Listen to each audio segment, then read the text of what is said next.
नमस्कार दोस्तों, orange wire में एक बार फिर से स्वागत है।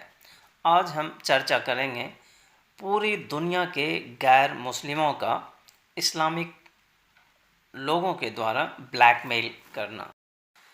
यहूदी, क्रिश्चियन और इस्लाम, इन तीनों का मूल स्रोत है अब्राहम। लेकिन इन तीनों मजहब में कई विभिन्नताएं हैं जो इन तीनों को एक दूसरे के सामने खड़ा करता है और आपस में समरसता का अभाव पैदा करता है।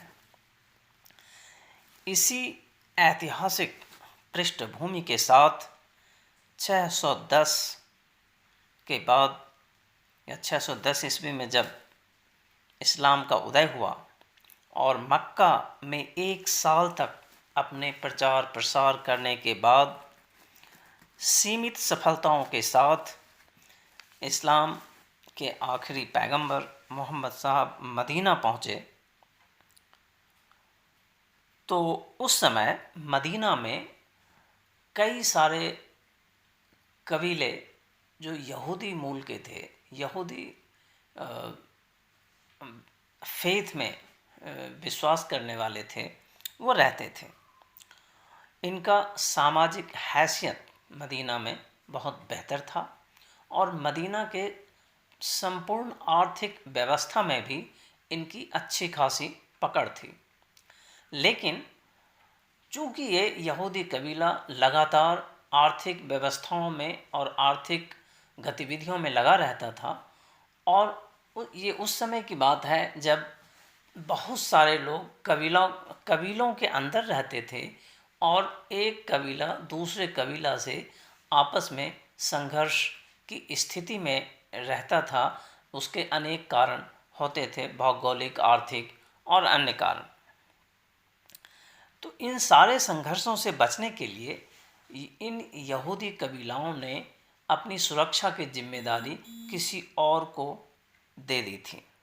पूरी तरह से सुरक्षा में आत्मनिर्भर ये नहीं थे, लेकिन मदीना के आर्थिक व्यवस्था में इनका एक प्रमुख हिस्सा था। इसी बीच मोहम्मद साहब के नेतृत्व में और उनके अनुयायियों के साथ यहूदी कबीला के बीच संघर्ष छिड़ गया। इस संघर्ष का मूल आधार समाज पर मजहबी आधिपत्य जमाना था, जिसमें सामाजिक, सैनिक, आर्थिक और राजनैतिक हित जुड़ा हुआ था।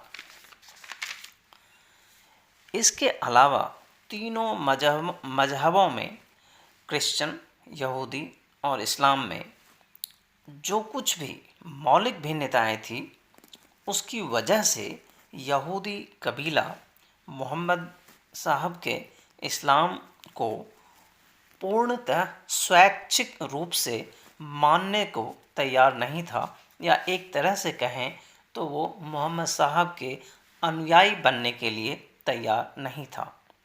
और मोहम्मद साहब के पैगंबर मोहम्मद के इस्लाम की जो अवधारणा थी, जो विचारधारा थी, उसको उसके प्रचार प्रसार में ये संपन्न यहूदी कबीला एक प्रमुख रोड़ा के रूप में, एक प्रमुख अवरोध के रूप में मदीना में सामने आया।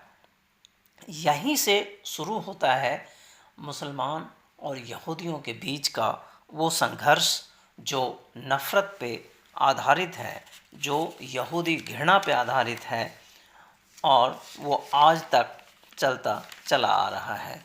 मदीना में उस समय पैगंबर मोहम्मद के नेतृत्व में इन यहूदी कबीलाओं से निपटने के लिए 4 युद्ध किए गए, 624 से लेके 628 तक, अलग अलग समय में, और लगभग सारे यहूदियों को मदीना से समाप्त कर दिया गया।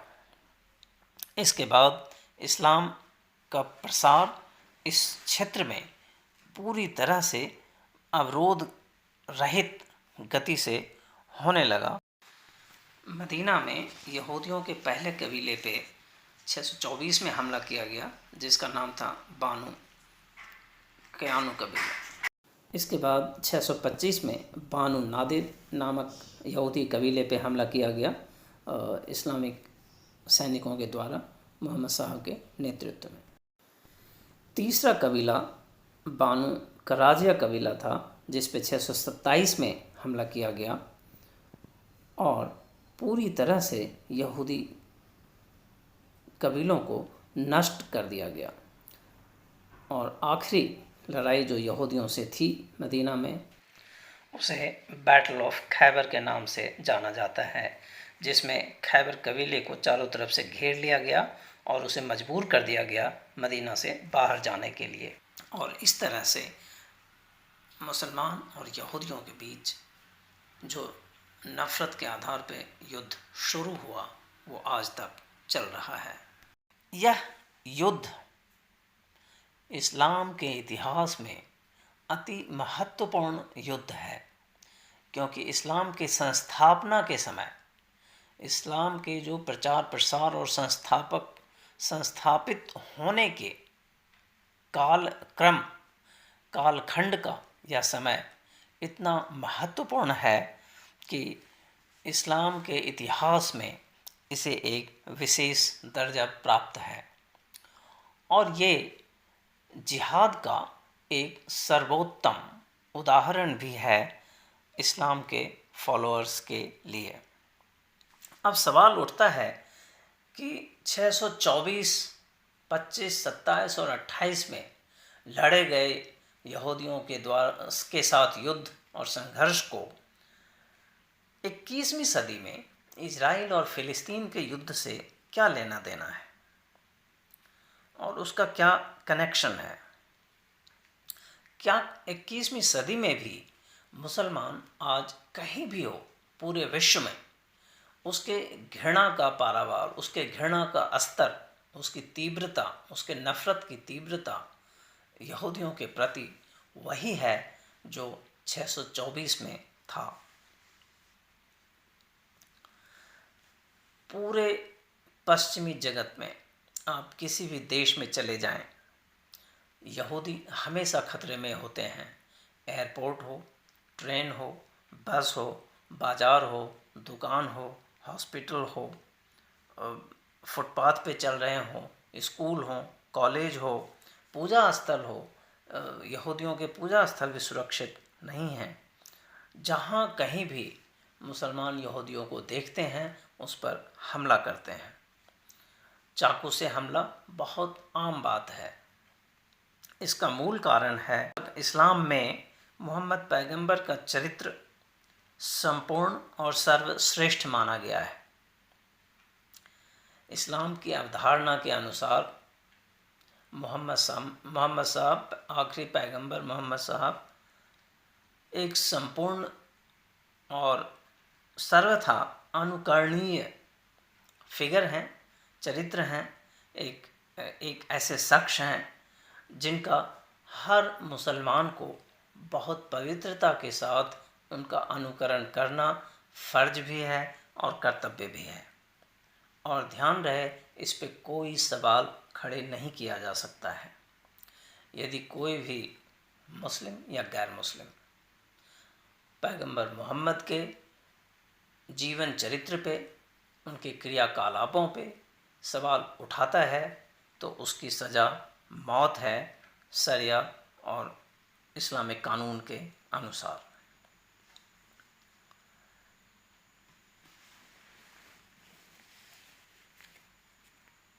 जब हर मुसलमान को मोहम्मद साहब के चरित्र को, उनके बताए हुए रास्तों को, उनके किए गए कार्यों को फॉलो करना है, उसे दोहराना है, क्योंकि वही सर्वोत्तम है, वही सर्वश्रेष्ठ है, उससे बेहतर इस धरती पे कुछ भी नहीं है।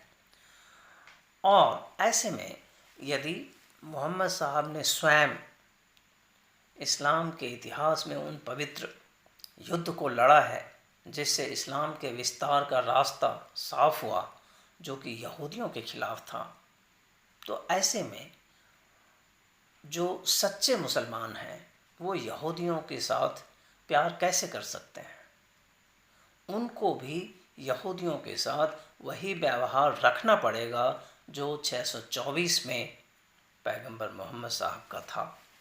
यही इस मज़हब का आधार है और यही यहूदियों के प्रति घृणा का सच्चा आधार भी है। इसलिए पूरे पश्चिमी जगत में आप कहीं भी देखें, यहूदियों के कत्ल का सिलसिला जारी है, चाहे युद्ध काल हो या शांति काल हो।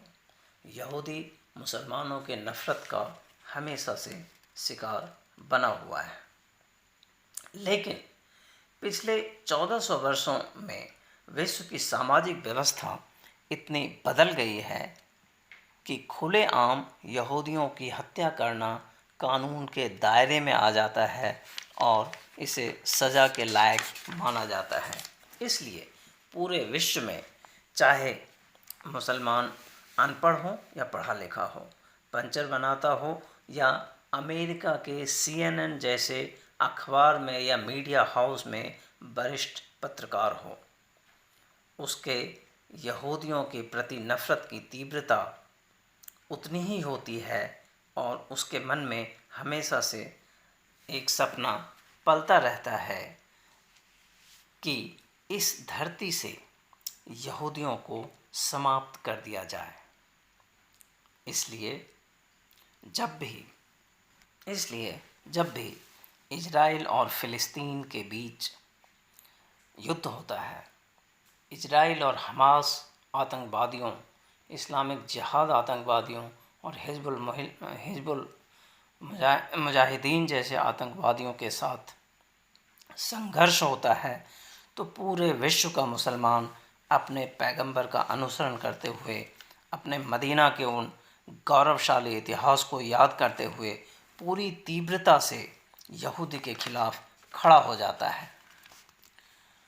पूरे इजराइल में केवल 20% मुसलमान रहते हैं। उसे वो सारी सुविधाएं मिलती है जो इजराइल के अन्य नागरिकों को मिलती है। लेकिन उन 20% मुसलमानों के दिल में भी, इजराइल हो या विश्व के किसी भी कोने में बसे हुए यहूदी हो, उनके दिल में वो नफ़रत की आग हमेशा जलती रहती है। ये विश्वव्यापी प्रदर्शन जो मानवता के नाम पर होते हैं,